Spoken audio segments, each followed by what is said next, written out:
For some of you, I'm guessing your race or heritage has never been something people have used against you.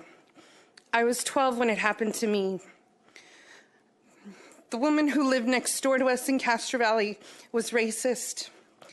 Several times a week, she would call immigration on us. And several times a week, my father would pull out his birth certificate to show he was born in Oakland. His name just happened to be Gonzalez. It didn't matter that this woman was an alcoholic.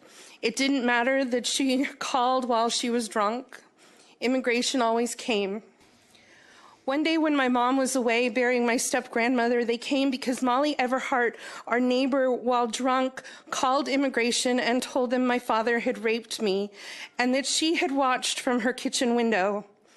I was removed from my home, taken to Children's Hospital, and a full vaginal exam was performed on me at the age of 12.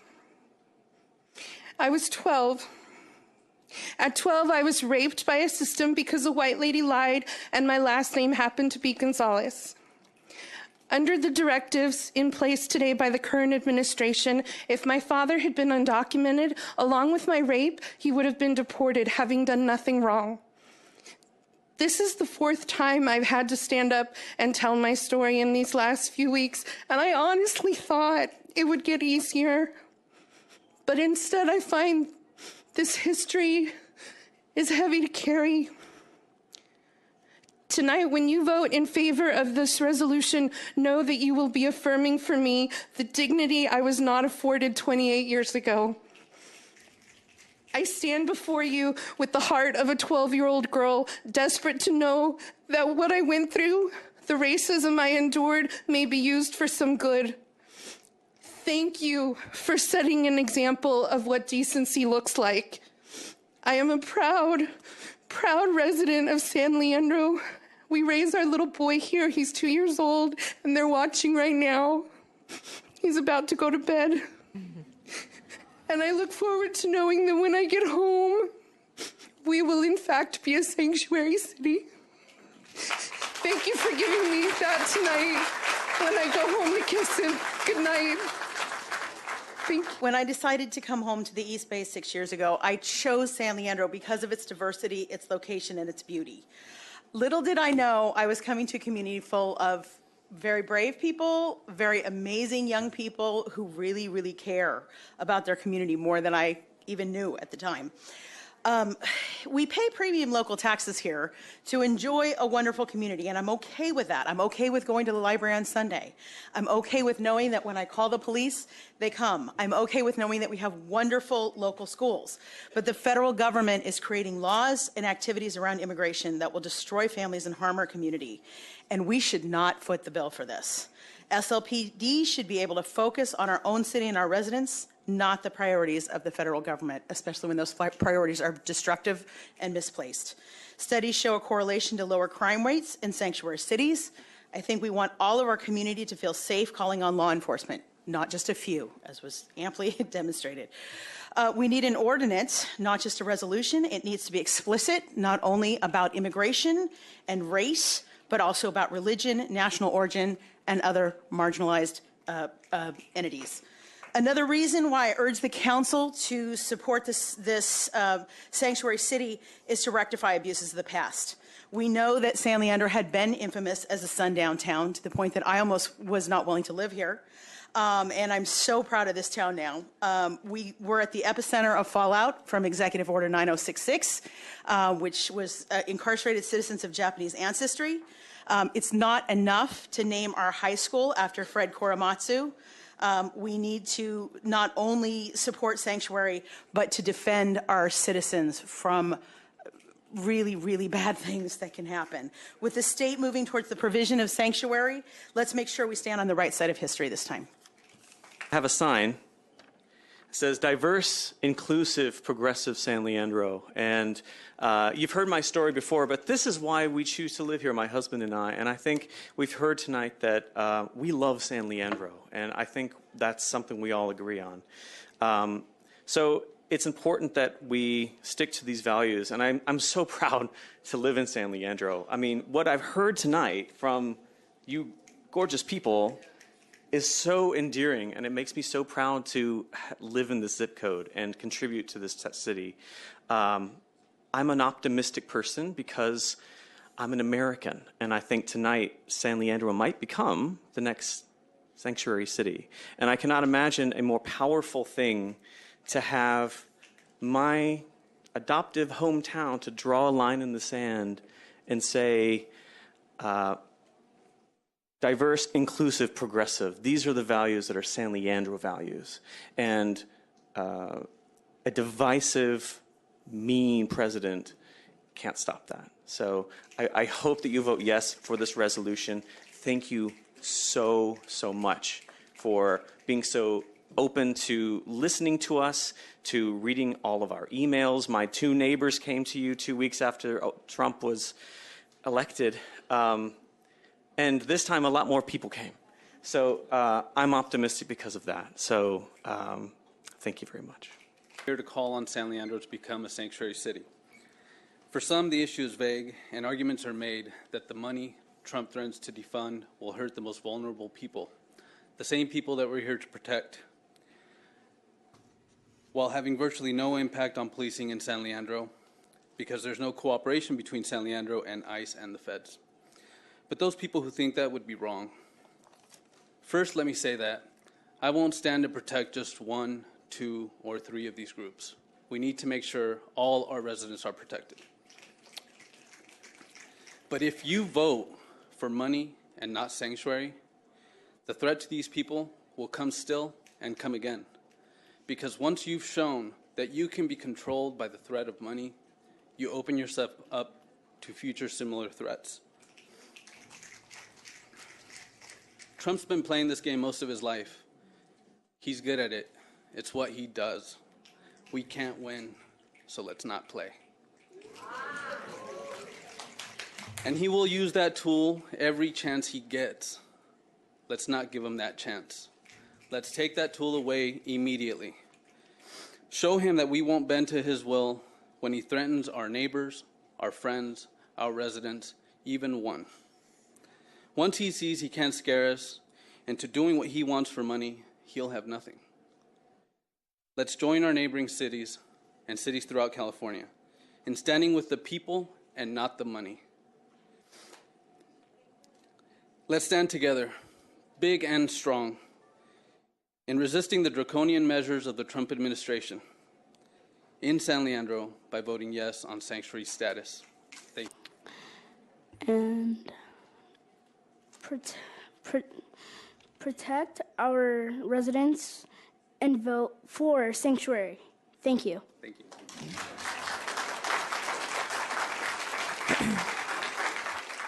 Okay, we're going to take a very short break, literally get up, stretch your legs, and come back because we'll probably... Concerns I have.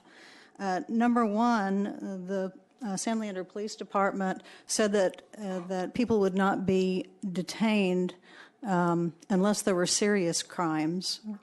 And it makes me wonder, what is the definition of a serious crime?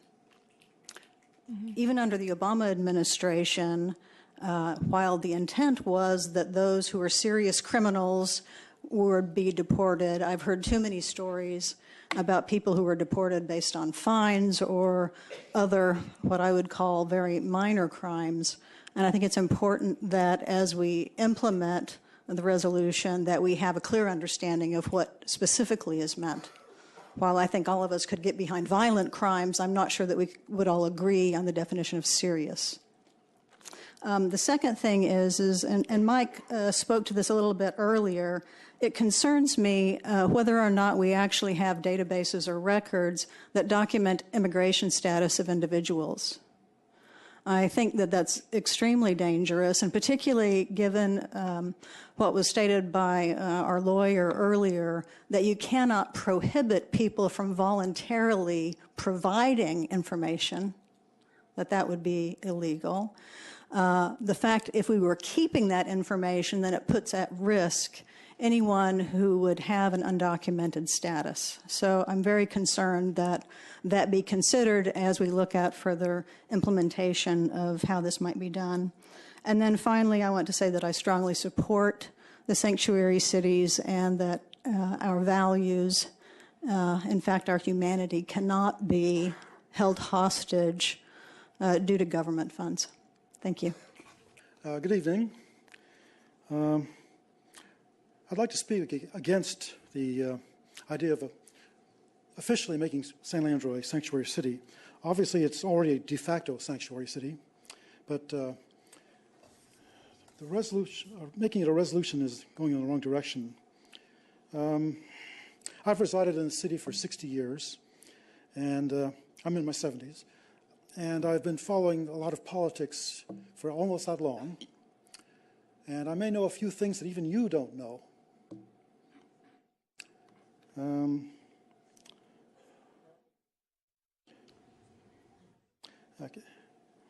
Okay, give me a break. My garage roof has been leaking like a sieve, and I've been doing a bucket brigade all day. So I'm a little slow right now. And I'm 72 also. Okay, anyway, my grandparents immigrated legally. I take crime issues seriously because 3 of my relatives in that time have been murdered. All, as far as I know, all by U.S. citizens.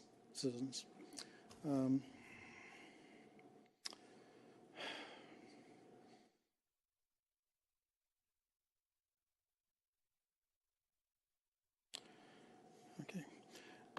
I also take traffic accidents very seriously, since I had a few close calls over my long work career.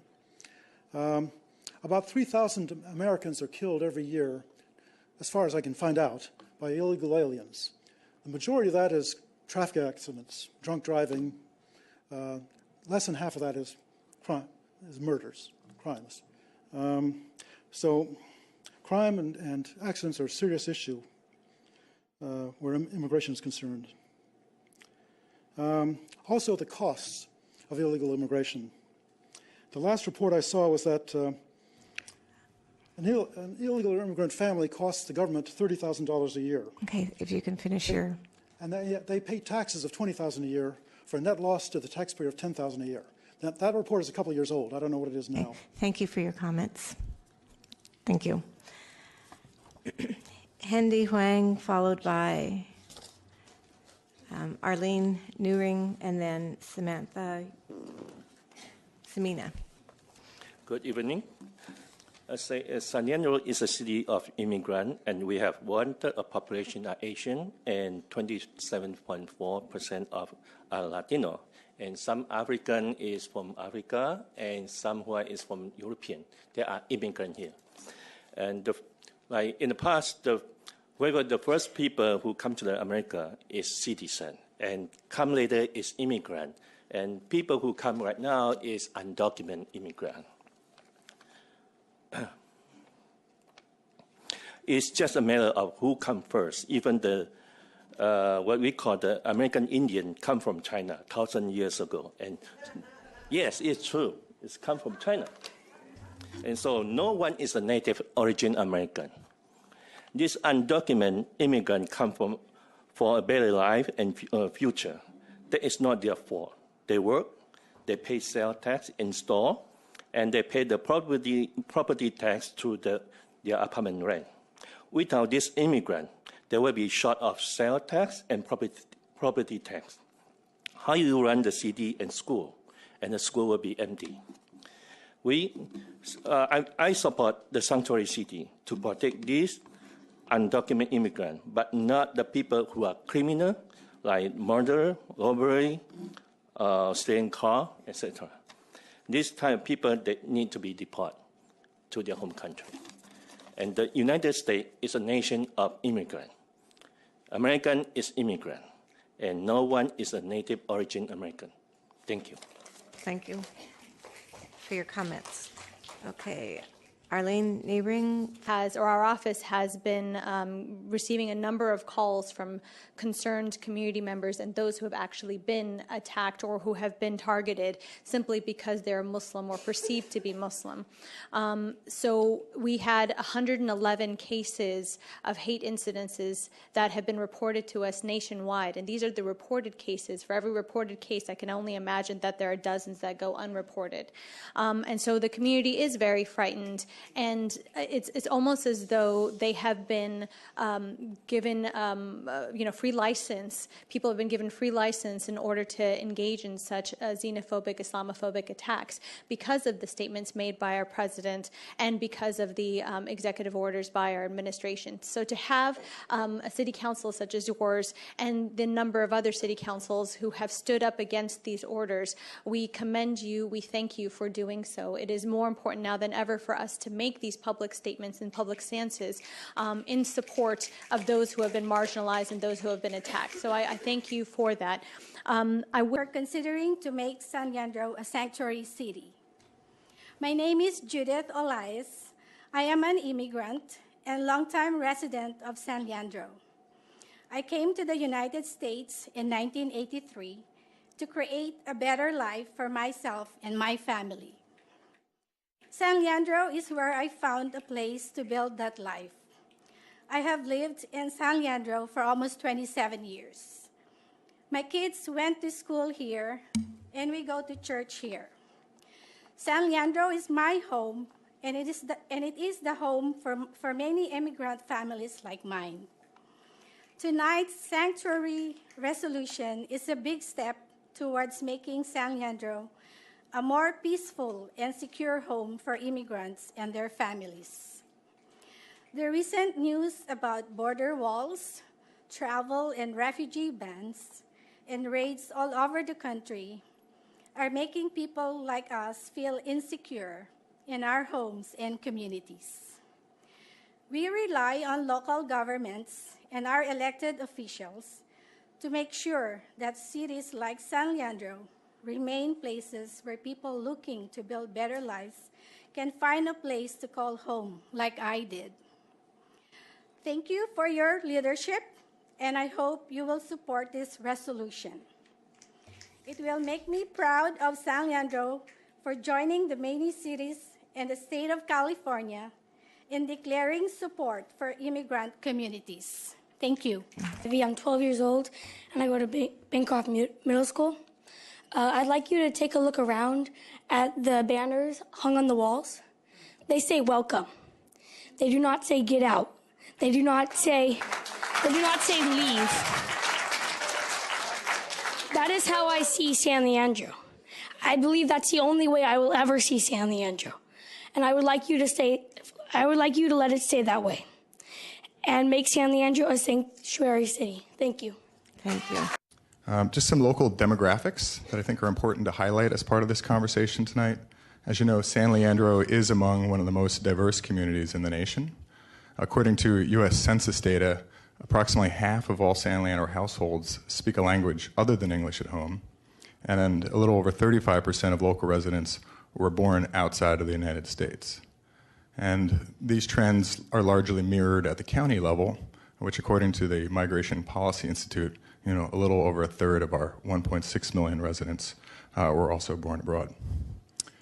Now, as you know, the city government here in San Leandro sponsors just a wide range of projects and programs that are designed to support and honor our diverse community. Examples include, an increasingly robust multilingual outreach program. For example, this evening, as Spade just announced, we have simultaneous translation services that are available at any public meeting upon request. We also host a number of events and speaker series throughout the year, including the recent Martin Luther King Day Oratorical Festival. We have the Lunar New Year celebrations, as well as the Cinco de Mayo celebrations. Recently, our Recreation and Human Services Department has also begun a process of developing a human services needs gap analysis, which is designed to identify specific segments of the community who are in need of additional social services. And as was just outlined earlier tonight by our friends at 211, they offer a number of programs and access for the members of the public in a multitude of languages. And with that, I'll now turn it over to our city attorney. Thank you, Eric. Good evening, City Council. Richard P. Arota, City Attorney. I'll go through the background on the Sanctuary City resolution that is before the Council this evening, with some underpinnings related to existing federal law, emerging federal efforts, and potential legal challenges that may come or are already starting related to the executive orders that were handed down in late January. I may have to ask Eric to help me advance the slides. So, first of all, a background on sanctuary cities. There's no official definition. I'm sorry, go back to the previous slide, Eric. No official definition, thank you, of a sanctuary city either in federal law or state law yet. Under state law, Eric will go into this later on. We have several bills that are pending before the legislature. But under federal law, there is no specific sanctuary city definition. What are common elements of sanctuary and refuge policies? Some of them take the form of ordinances locally, or some of them take policies, policy statements, others are declarations or resolutions. Limitations, what they essentially provide are limitations on local assistance in enforcing federal immigration laws, limitations, again, on local law enforcement making arrests based on immigration violations, constraints in cooperation with ICE, limitations on local gathering of information about immigration status, ICE being the Immigration and Customs Enforcement Agency of the U.S. government, and limitations on compliance with ICE detainers and information sharing. Next slide, please. Existing federal law that is complicated and affects many different agencies is primarily under Section 434, the Personal Responsibility and Work Opportunity Reconciliation Act of 1996, and Section 642 of the Illegal Immigration Reform and Immigrant Responsibility Act. What is important to take from this is that the federal government has exclusive authority to enforce immigration law. What is most relevant right now to the sanctuary city resolution before the council is Section 642. And I wanted to point out those two lower bullet points there. And Section 8 U.S.C. Section 1373, this is in the United States Code, provides that no local government agency, including a city, may prohibit a policy, statute, or ordinance that directly prohibits the voluntary sharing of information related to an individual's immigration status once it is acquired by that agency's law enforcement or whoever.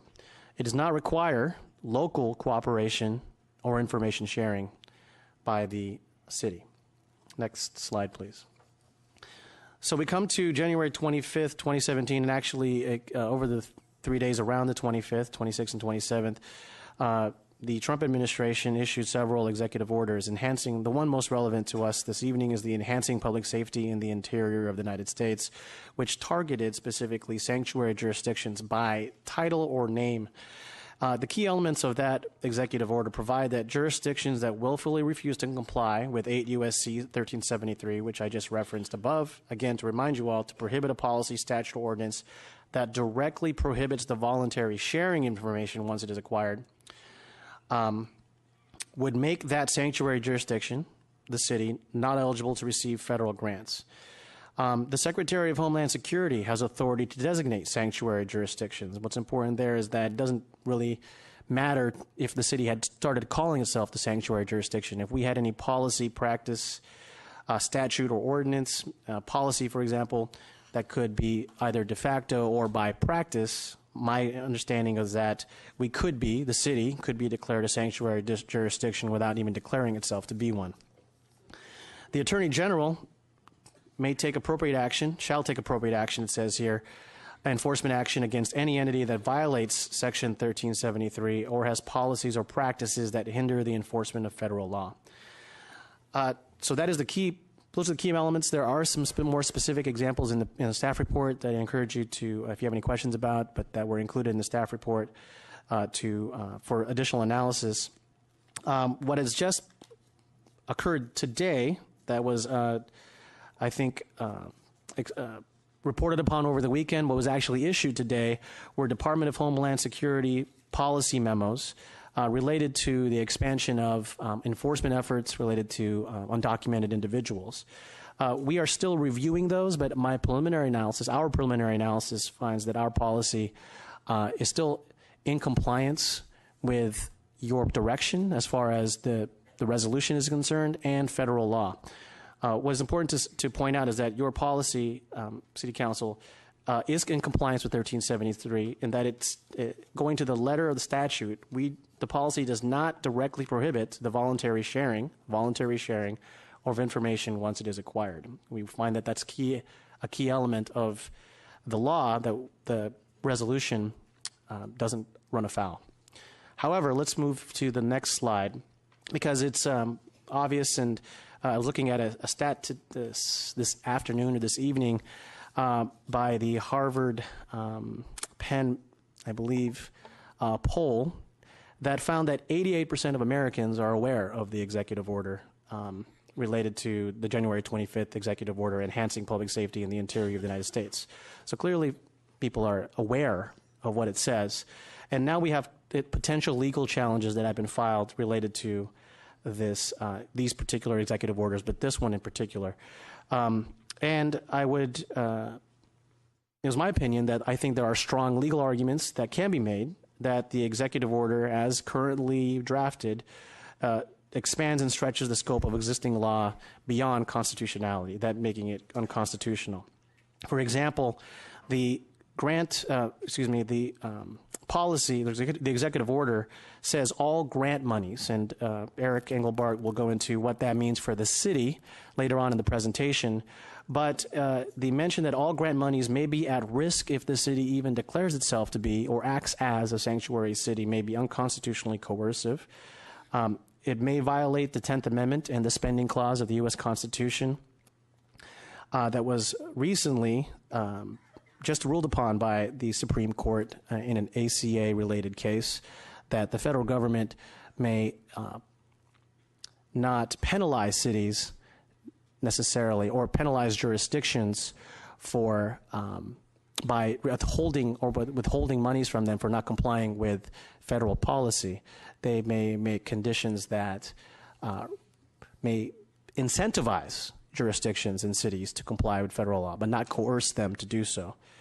It does raise Fifth Amendment concerns regarding self-incrimination of individuals, as well as conscription of our officers. If you look at the new memos that were issued by the Department of Homeland Security, there is question about whether the federal government's expansion of existing law, which has been challenged in the past under the Obama administration, is not being expanded or going to be reinforced by the Trump administration. So we can expect to see some potential legal challenges to those legal memos that were just issued. And we, of course, know that the executive order is already subject to litigation by the City and County of San Francisco, the constitutionality, actually, of it, and the outcome of that is as yet unknown. I will now pass the presentation to the police chief to talk about current San Leandro Police Department practices, but of course I'm available to answer any questions the council may have. Good evening, Mayor, Vice Mayor, Council, City Manager, City Attorney, and to all of the San Leandro community. I want to be perfectly clear that public safety is the primary concern of the San Leandro Police Department, not immigration. That means if you're undocumented or a student in this community, the San Leandro Police Department is not going out of their way to detain you for a civil immigration violation. I've been with the San Leandro Police Department for 22 years. And time after time, I've seen the members of our department assist people who are undocumented, who are injured, who have been injured, assaulted, have been victims of a crime. Our job is to help people regardless of their immigration status.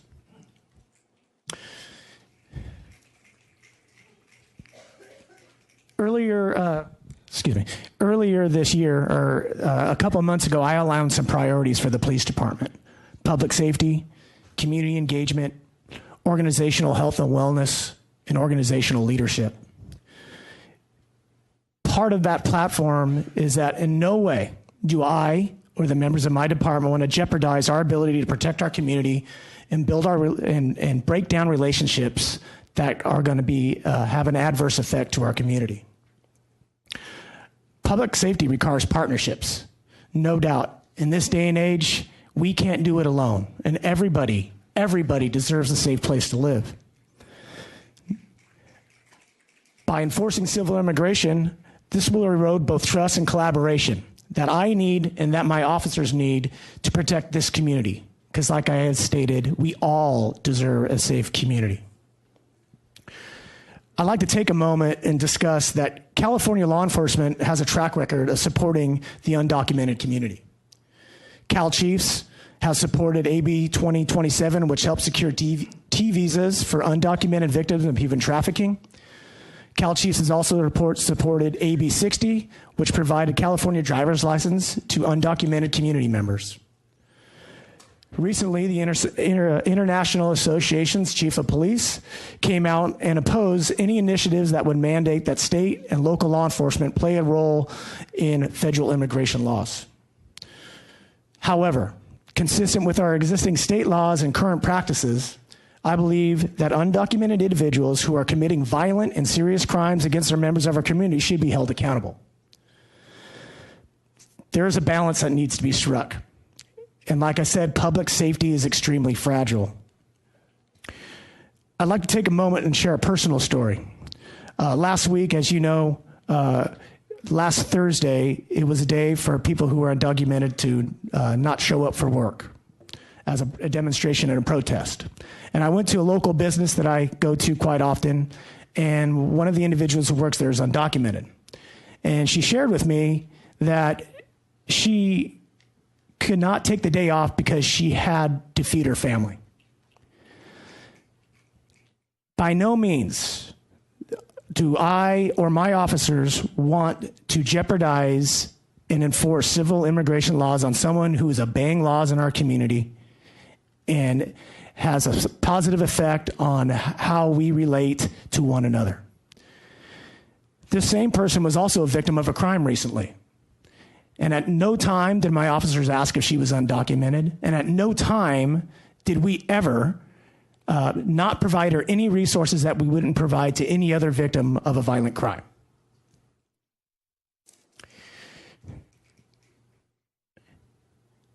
My job and the officer's job is to provide safe communities for everybody.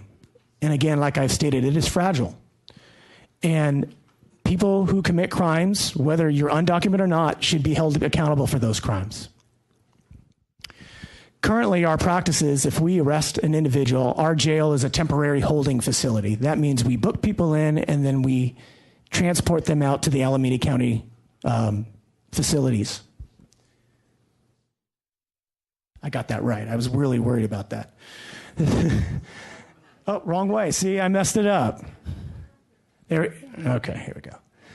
So by no means am I an expert on the Alameda County Sheriff's policies, but as you can see from this slide, that the Alameda County Sheriff's Department equally enforces the law and serves the public without consideration for immigration status.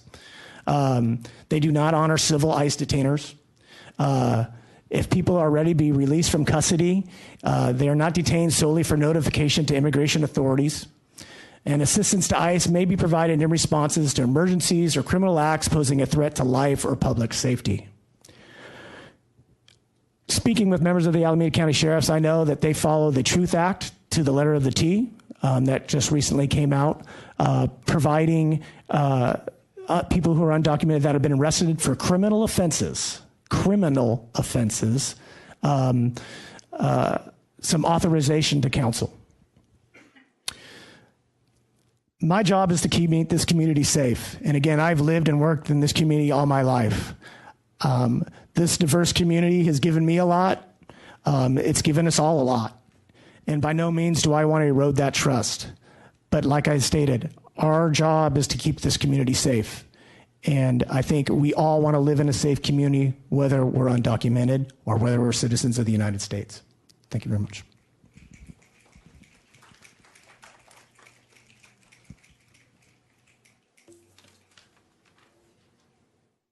Thank you, Chief. Now, as the Chief alluded to, and as well as the City Attorney in his comments earlier this evening, there are a number of both existing laws as well as proposed laws that are making their way through the state legislature in Sacramento that are relevant to tonight's discussion. The first of these relates to what's known as the Trust Act, which was adopted by both houses of the legislature and signed into law by the governor in 2013, which basically requires local law enforcement to release those who have been arrested once their bond is posted or their sentences are up, so long as they have no serious convictions, and even if immigration and customs enforcement officials have issued a civil detainer. And then in 2016, the state legislature adopted and the governor signed into law what was known as the Truth Act, which the chief just mentioned earlier, which basically requires that when ICE notifies a California jail of a civil detainer, a copy of that notification must also be served to the person in jail and given the opportunity to retain counsel. Now, there's also a number of bills, you can see 5 of them up here on the screen, that have been introduced in 2017 related to this topic. I won't go into each of them in complete detail, but additional details are provided in the staff report.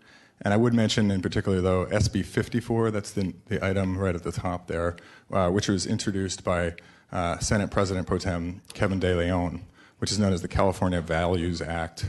It has also been mentioned or referenced in the media as the California Sanctuary State legislation, which would effectively create what are known as safe zones throughout the state where immigration enforcement would be prohibited, and it would also prohibit local law enforcement from performing any immigration-related duties.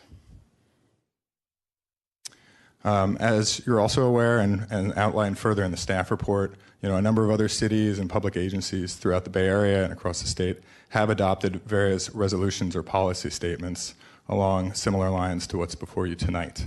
I won't go through each of them, but again, copies are included in the staff report. And I do think it is important to highlight, though, that different organizations have taken different approaches when it comes to the specific language in those resolutions. For example, a number of them use the word welcoming cities or cities of refuge, and a lot of them have avoided using the exact terminology sanctuary city. Now, moving on, this is an important conversation to have as part of the discussion tonight in terms of federal funding exposure and what federal funding the city of San Leandro currently receives.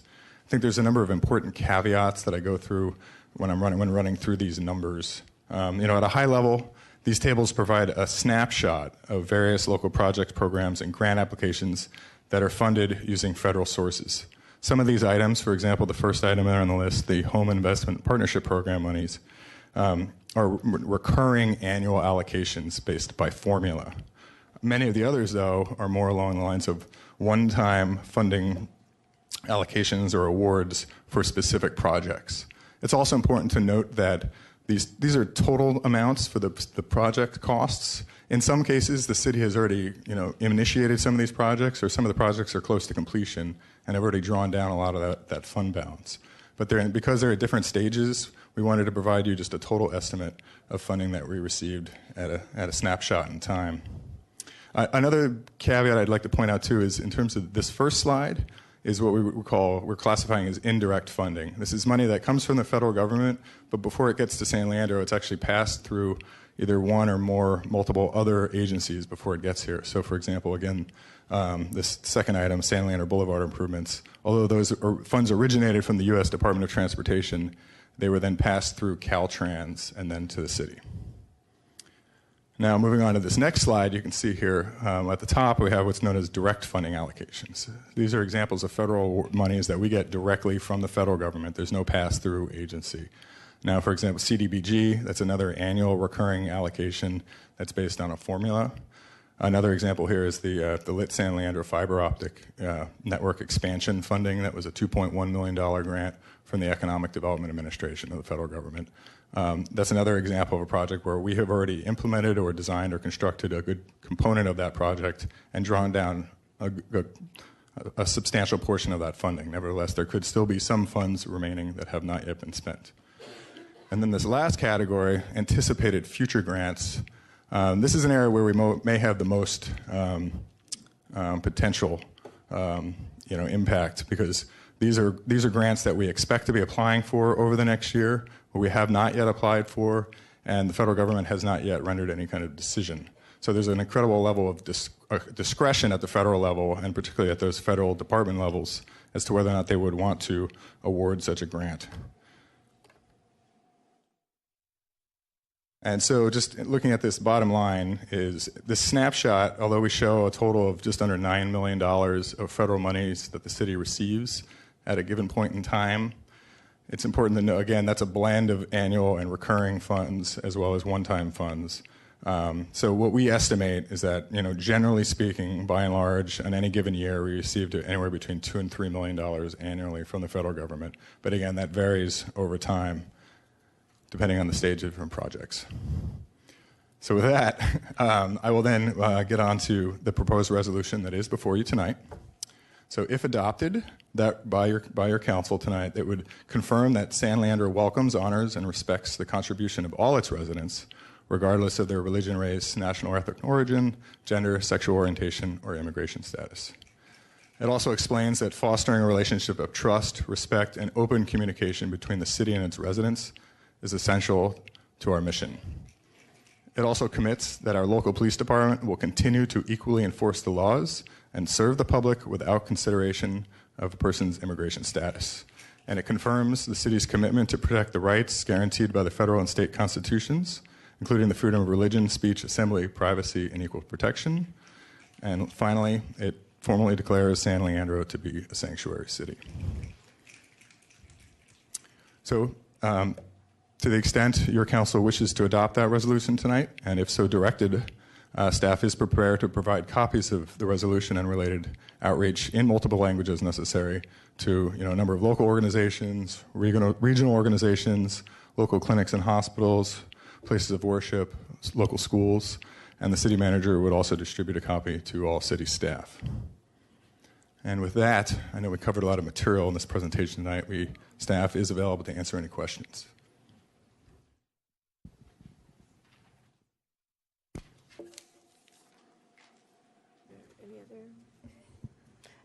Any qualifying questions or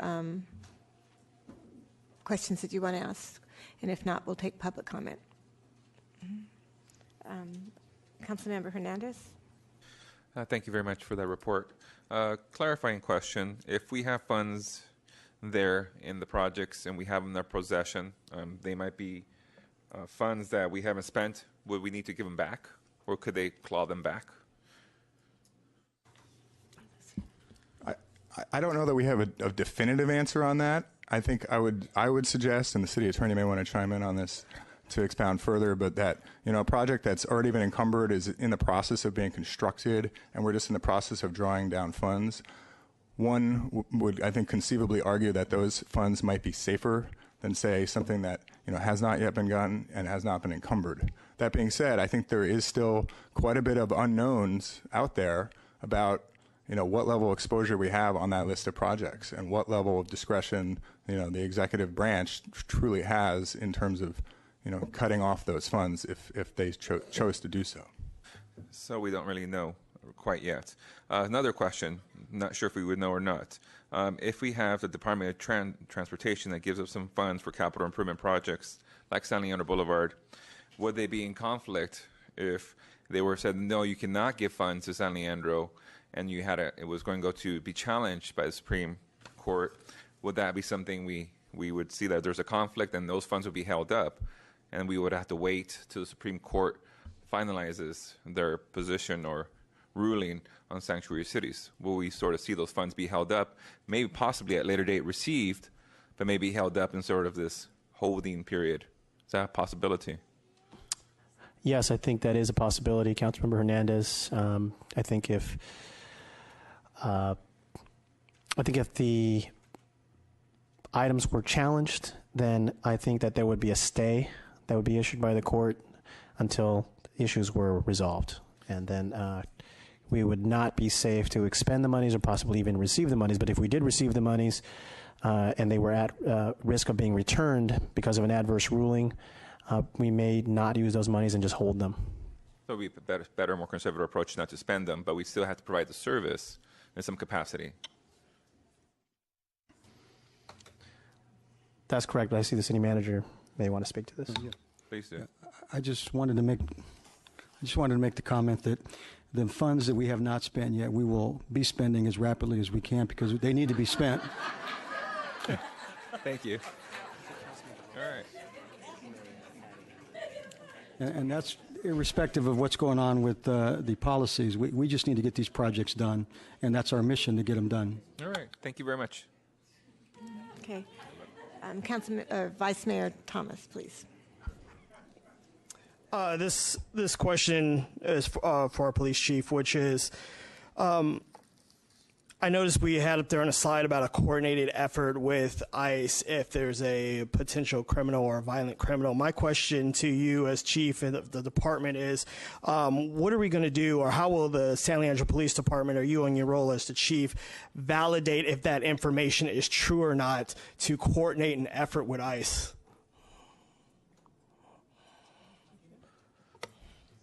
Is that on? Like any criminal investigation, if we have to cooperate with our federal partners, then we get insight into their criminal investigations. Conversely, if we have a criminal investigation that we are investigating and we have to use our federal partners to help facilitate the arrest of a criminal, obviously that information is corroborated. There's oversight from supervisors all through the command staff.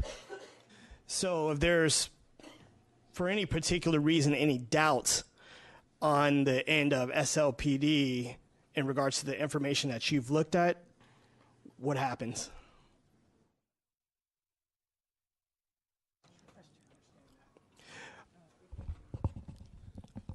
I'm not sure if I understand you correctly. Well, I guess where I'm going with this, because we've seen out of this administration so many lies, and I'm just concerned that if the information, if we do have to coordinate any kind of coordinated effort with them, that we have, crossed our T's and dotted our I's, and we have validated it on our end, that we are 100% confident that this is something that we will go into a coordinated effort with. So I guess going back to that question, what happens if we are not confident in regards to the information that we receive? Do we still proceed with a coordinated effort?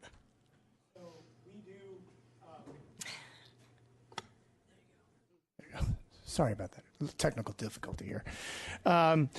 So when we work with an outside agency, for instance, we have agencies that come in and serve search warrants for criminal activity all the time. We receive a copy of the search warrant, we review the search warrant. If any time our staff feels uncomfortable with it, we will not either participate or we let that be known, because not only do we have our officers to protect, but we have our community to protect. And that would go if we were working with our federal partners. Obviously, if they have arrest warrants or search warrants, that all can be validated through paperwork. That all can be validated through intelligence. And anytime we cooperate with an outside agency, or conversely, when we go to an outside agency, we provide them with information, because there is a review process that we have when people come into our city. Got another question for you. So this question is either directed towards you or the city manager, which is, what's the protocol, or what will be the discipline policy here in San Leandro if an officer chooses to coordinate or go with something that ICE has requested he or she to go do? There's a section in the draft resolution that addresses what levels of cooperation that city staff will engage in based on your direction as a council. Right. So, but I'm saying in regards to if they choose to do something that was not a directed order from us. So are you saying that, so if like a disciplinary process, so if one of my officers goes rogue and... Correct. Well, then we would investigate that in an internal affairs investigation, see what policy was violated or what type of act was occurring, and then we will hold that officer accountable. Okay, great. And then last question here, Mayor, which is, it was mentioned here tonight, which is our LPR data, do we have to hand that over if requested? We have that data goes to the NCRIC so that people can access that data. Other law enforcement agencies can access that data. Okay. Thank you.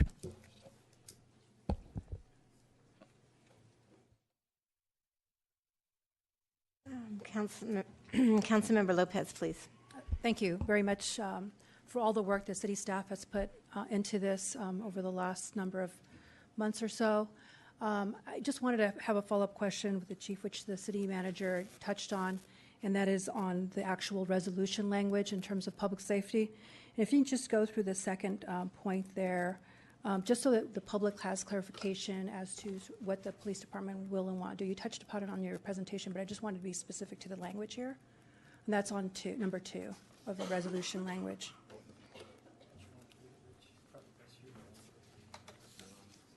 That's on page 343 of our packet. Councilmember Lopez. From the resolution itself, current resolution, draft resolution provides that on section 2 in the resolve clause, and I believe that the chief also has information related to this, but it does say that City of San Leandro officials, including its law enforcement officers, shall not take any direct action against any individual based solely on their actual or perceived immigration status, nor shall any individual be held in local custody solely for a civil immigration hold unless the individual has been convicted or charged with certain serious offenses or is a sex or arson registrant.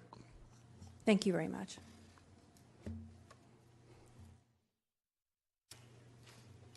Okay, that's all the questions. At this point, I would just like to take comments from the council, and I believe everybody probably wants to make a comment, and then we'll, probably vote. So if we can start, Councilmember Ballou, if we could start with you, and then we'll just come on up the line. Thank you, Mayor Cutter. I have some brief comments. I don't want to say too much after hearing the brilliant things that people said before me. I would probably make myself really sound dumb. I definitely want to thank our manager, Zapata, and our attorney, Rich Pierrota, as well as Eric and Jeff Kay, and your staff, who did a tremendous amount of work on this resolution preparation in the meeting. That doesn't go unnoticed. You did a tremendous amount of work in a short period of time, so thank you. I also want to have to give some props to fellow pirates from the Social Justice Academy who came here tonight. Being a pirate alumni, it warms my heart to know that good things are still happening at San Leandro High. It's interesting when we face, we expect our politicians and city council people and county people to do right by the community. But when things get tough or there's hard decisions to be made, we often personally reach out to our faith community. And it was nice to see, and still some members here from our faith community. And also, I should acknowledge that the president of the San Leandro School Board is here, Diana Prola. I don't know if San Lorenzo School Board has a representation, but I did see the president of San Leandro School Board here tonight, also witnessing this. My comments to the proposed resolution are that some people alluded to the fact that there's some things that happened in Washington in November or January, but that's not the reason we need to look at this resolution. We need to look at this resolution because I believe it's the right thing to do.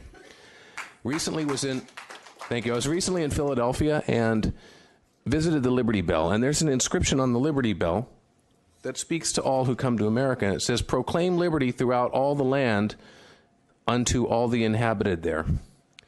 I can't think of anything more appropriate to say after that. It was also reportedly occurred about 2,500 years ago in the most well-read, most best-selling book in the world. So those are my comments in terms of tonight. Thank you, Mayor. Okay, thank you. Councilmember Lopez. Thank you very much. When a small group of neighbors that are sitting here tonight and I were talking about this last November and decided to put this forward for the City Council to consider in a form of a resolution, we were very worried about what the federal administration would do, and many of those fears have come to pass. There have been executive orders and even today memos that have been issued that have really indicated a culture of hate, of xenophobia, racism, and I can continue on.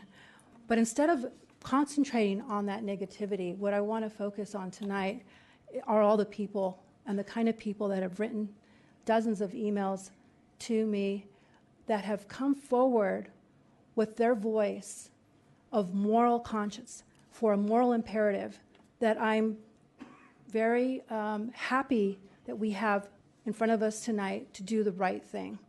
It's a courageous thing to do. It's a timely thing to do. I'm very proud of our staff putting together something that I think holds water. And I think that San Leandro does need to become a sanctuary city. I also think that we have a lot of work ahead of us over the next 3 years. We have to continue to be vigilant. We need to continue to push forward for the right thing. This is the first step in that direction, and I want to thank all of you in the community for being here tonight and for empowering this council to take this really important step forward that I think is a beacon of light in light of all the hatred that is happening in the nation. Thank you.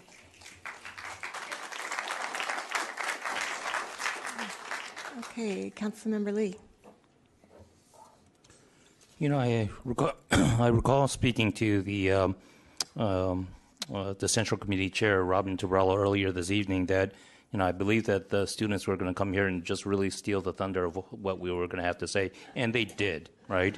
You know, the fact of the matter is that you kids out there, you're our future, you know, and we have, knowing what you guys came out to say makes us proud, right? And we have very great hope for the future. You know, I like to talk about, you know, these executive orders. You know, bad laws that marginalize people are wrong. Let's put it this way. He's calling it immigration, right? He's calling it illegal immigration, but he's targeting a specific class of people. He's not going after undocumented Europeans or undocumented Canadians. He's going after Muslims. He's going after people of Latino descent, which is wrong because this is true discrimination. You know, you take a look at Executive Order 9066, which basically in turn the Japanese. It was the law of the land, but it was wrong. It was a law. It was one that discriminated based off race. You take a look at the Chinese Exclusion Act of 1882, which basically excluded Chinese from being able to immigrate to the U.S. It wasn't until 1943 that the Magnuson Act was repealed but only allowed 105 Chinese immigrants per year. Because of the fact, you know, I'm a product of one of those 105s. You know, and I sit here today, and it makes me think that these laws that have been created that marginalize people are clearly wrong, right? And that's why you're here today. We take a look at the fact that women didn't get to vote before, over 100 years ago. That, again, is a law that marginalizes people. When I spoke about the Chinese Exclusion Act, I recall my uncle and many other folks who suffered as paper sons. They had to basically lie and do something that somebody said that they falsified their, you know, used a fake Social Security card. The paper sons were illegal sons. But, you know, I know a lot of these paper sons who came here during the 40s. And you know what they did? They helped their communities. One of them I knew was an electrical engineer, and he actually helped poor people fix radios, broken radios, so that they can have radios and televisions themselves. They are contributors to our communities, to our society. All our undocumented immigrants, they are hardworking families. They want the best for the families. In fact, you take a look at most of the small businesses today. Arguably about 65 to 70% of them are from immigrants. They are the backbones of our country. You know, I'm going to be going to an event this weekend. You know, it's sponsored by the Vietnamese Chamber. And it is actually to help refugees, because refugees are also these undocumented immigrants who are looking for a better future. And you know, when they come here, you know what they're going to do? They're going to work hard because they want to show that they can make it, and they will work hard just like everybody else who has crossed that border. It's important for us to fight this wrongdoing, because if we don't, you know, and this is not about politics, about the fact that some may like Trump or some may not, right? But the fact is, if we don't fight this hard, they will never know that they are doing wrong.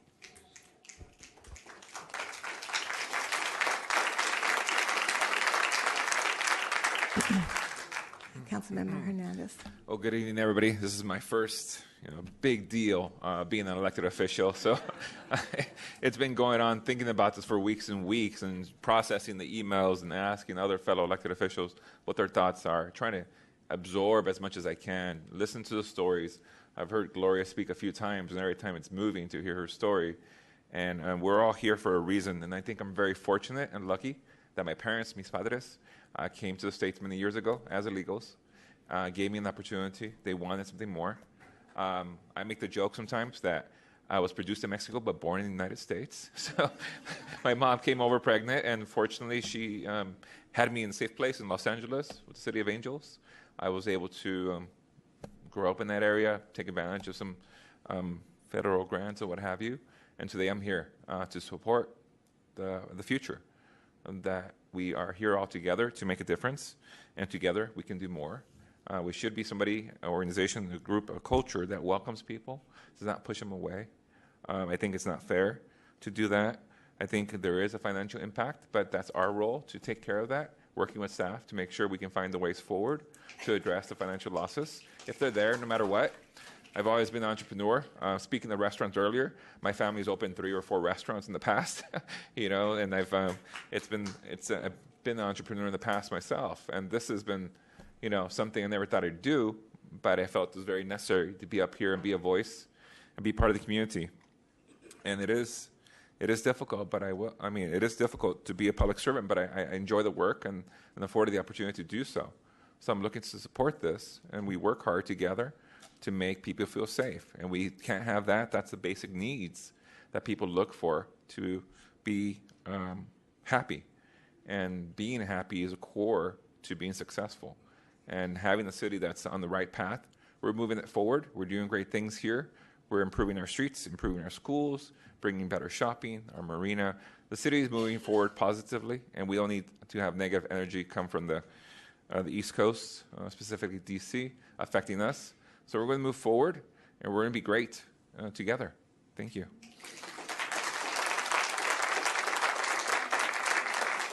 Councilmember Cox. Good evening, everybody. And first of all, I have to say, right off the bat, I'm a proud parent of a San Leandro High School graduate. I appreciate everyone that came and took your time to be here tonight. It shows how important it is to you. We know how important it is to the community.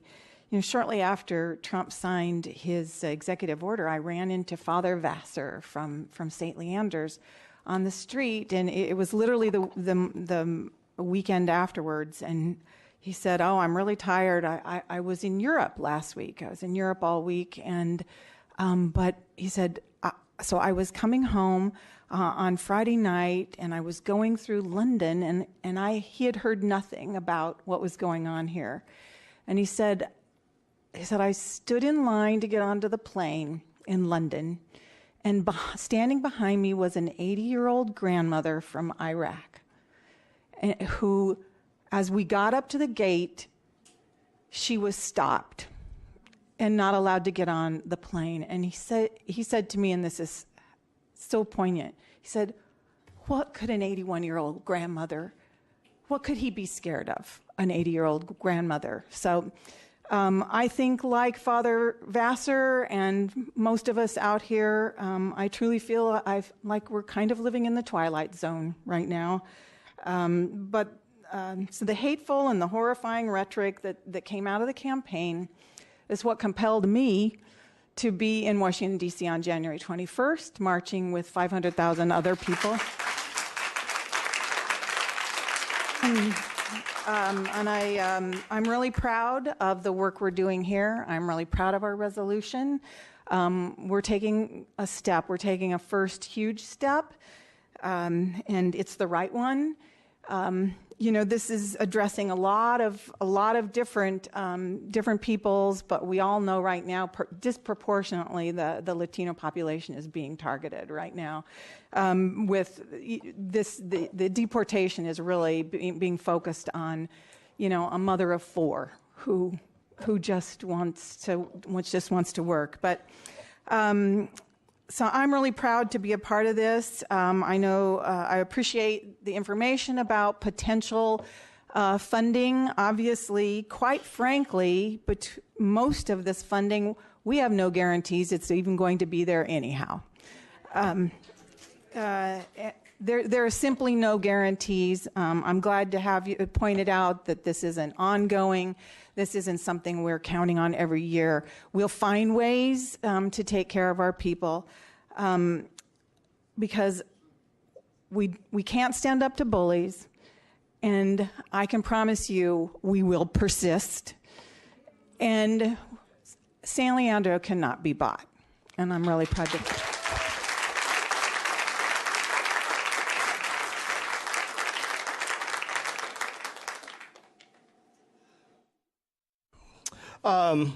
Well, great night. I'm excited about what's coming down the pipeline here in just a few minutes.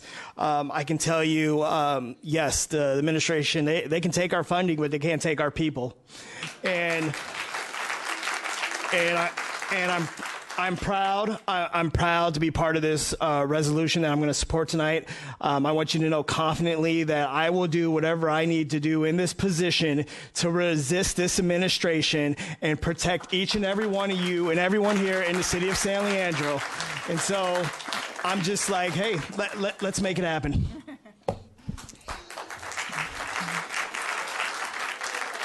Okay. I just have to say, first of all, I want to thank you for being polite and giving everybody the chance to speak, even though some people didn't have the same ideas or thoughts that you did. You gave everybody a chance to speak, and I really appreciate that. I think that shows your dignity right there. I want to say last month while I was attending the U.S. Conference of Mayors, I had the chance to speak to mayors across the country about issues like immigration and city issues and climate change and all of those things.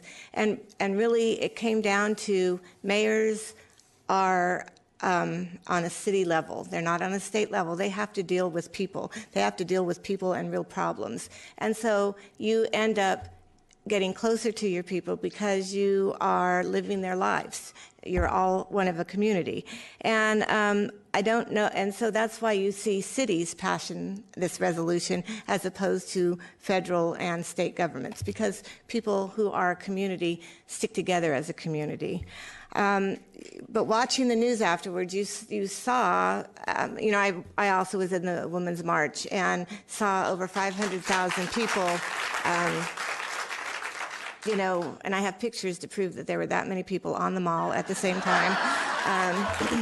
But I just want to say it was an incredible experience. I'll just never forget it. But what it did show is that we're a very divided nation. And I'm all for this resolution. It's something that I feel in my heart is the best thing to do and the right thing to do. But what I think that we also need to do is we need to look at the people that have different opinions, and we need to find out what our common ground is, and because there is going to be some common ground. And then we have to try to work on our commonalities and figure out how we can get to places that we can do something together so everybody can win. Because if we keep dividing ourselves, if we keep trying to push people into areas, I don't like it when people do that to me, so what gives me the right to do that to somebody else? I feel that there's places that we need to come together, and it's not going to be this. I'm not going to compromise what I feel about our status, immigration status, and so forth, but there are going to be times when we need to look. I think the thought of the money coming to us, I was looking at the list, and these are opportunities, but nothing is static. This is such a fluid situation that it's not that I don't worry about it, because I do worry about it, but I know that we're going to figure it out, and we're going to, the community supports this mostly, and we're going to figure it out. So whatever money we're going to miss, we'll make it up somewhere else. I do think that we need to show that San Leandro is a city where kindness matters, and we need to be kind to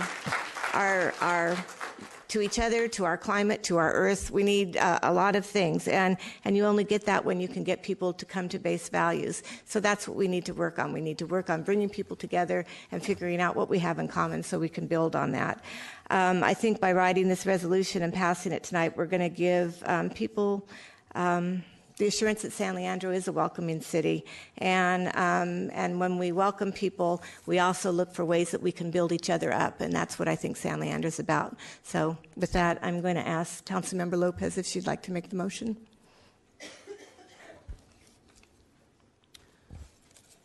I'd like to make a motion for the resolution affirming the city's commitment to the values of dignity, inclusivity, and respect for all individuals, regardless of ethnic or national origin, gender identities, race, religious affiliation, sexual orientation, or immigration status, and declaring San Leandro a sanctuary city, and that the language throughout the document presented to us earlier does include the term gender identities. Second. Okay, I think we'll probably have about 6 seconds on this. I don't know how many you can put in the record, but this is something that I feel we're really together on. So with that, let's vote.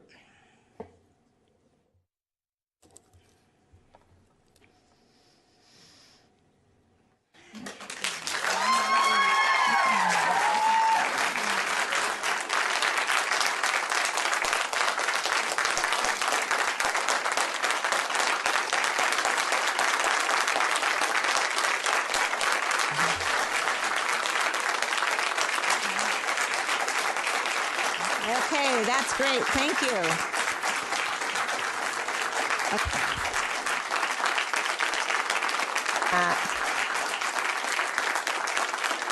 Okay. We appreciate so much that you're here and that you came, but we still have a whole other meeting that we've got to get to. So thank you so much, and we will be working together, I'm sure.